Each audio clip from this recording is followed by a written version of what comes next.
Welcome, everyone. Can everyone hear me?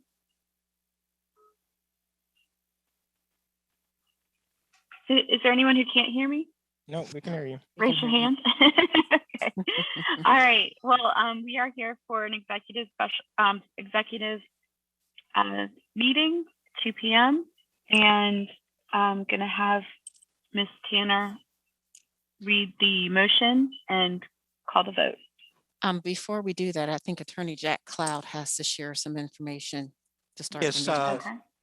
Dr. Gabriel has requested to participate in today's meeting from a remote location electronically because of a physical disability or medical condition.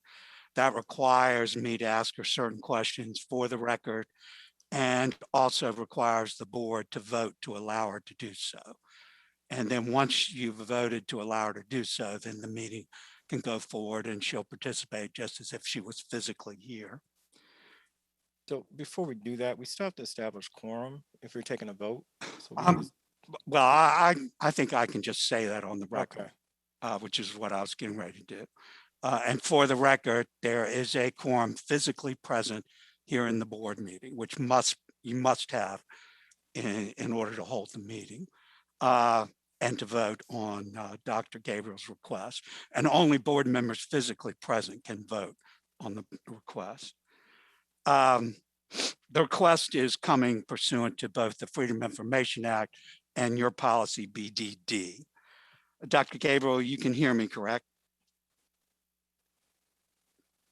Dr. Gabriel? Yes, I can hear you, Mr. Cloud. You'll need to respond vocally throughout this.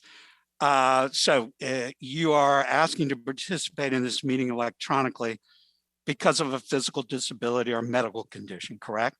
Correct. And you notified the chair that you would be asking for this previously, correct? Correct.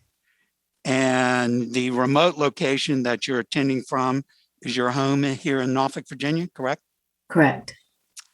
All right, at this point, if the clerk will hold a roll call vote just amongst the members that are here physically present, a vote yes would be to allow Dr. Gabriel to participate in the meeting.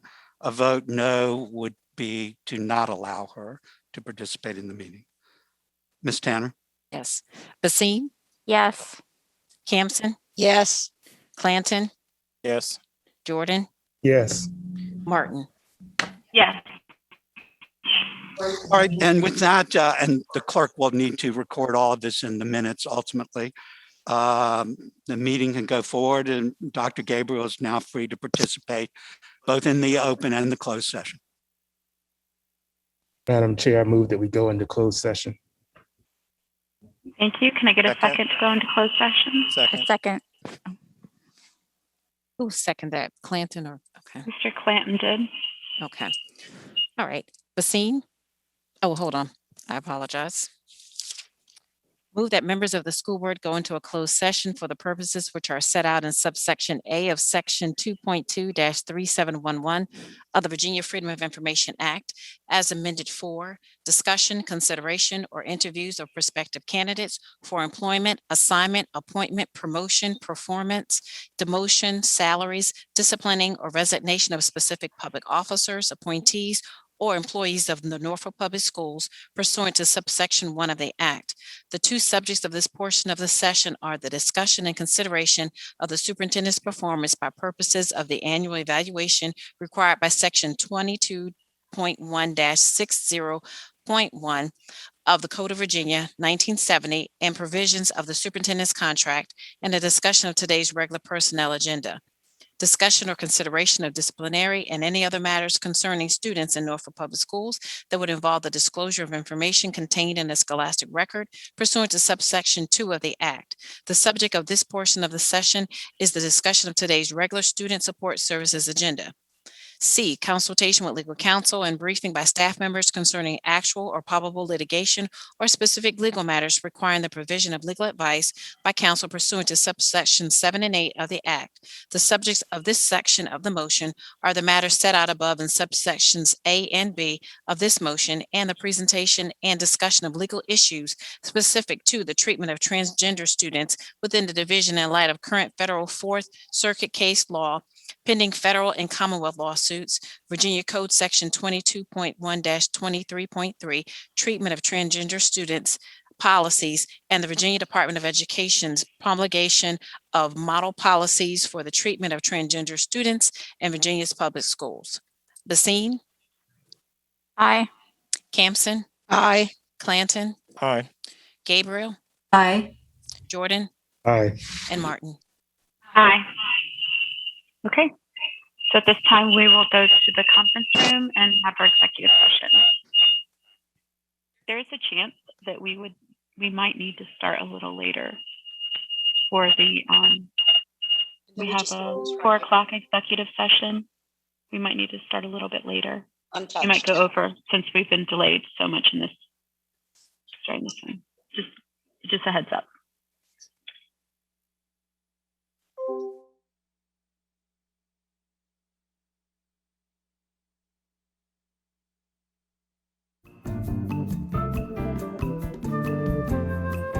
Just going to say, prior to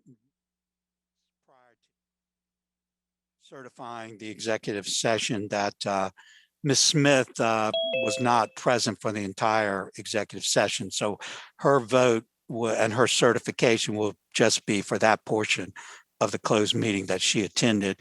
And she came in about 3:30. And so she was present for most of the meeting. Thank you. All right. Ms. Tanner, please read the resolution. Oh, sorry. Oh, sorry. Yes, motions. Can I get a second to come out? Second. Okay. Mr. Jordan made the motion and Mr. Clanton seconded. Okay. Please go ahead and read the resolution. Whereas the school board of the city of Norfolk has convened a closed meeting on this date pursuant to an affirmative recorded vote in accordance with the provisions of the Virginia Freedom of Information Act, and whereas section 2.2-3712 of the Code of Virginia requires a certification by the school board of the city of Norfolk that such closed meeting was conducted in conformity with Virginia law. Now therefore be resolved that the school board of the city of Norfolk hereby certifies that, to the best of each member's knowledge, only public business matters lawfully exempted from open meeting requirements by Virginia law were discussed in executive meeting to which this certification resolution applies, and only such public business matters as were identified in the motion convening the executive meeting were heard, discussed, or considered by the school board of the city of Norfolk. Basine? Aye. Campson? Aye. Clanton? Aye. Gabriel? Aye. Jordan? Aye. Smith? Aye. Martin? Aye. Okay, thank you. We will take a quick break and reconvene at 7 p.m. sharp for our business meeting.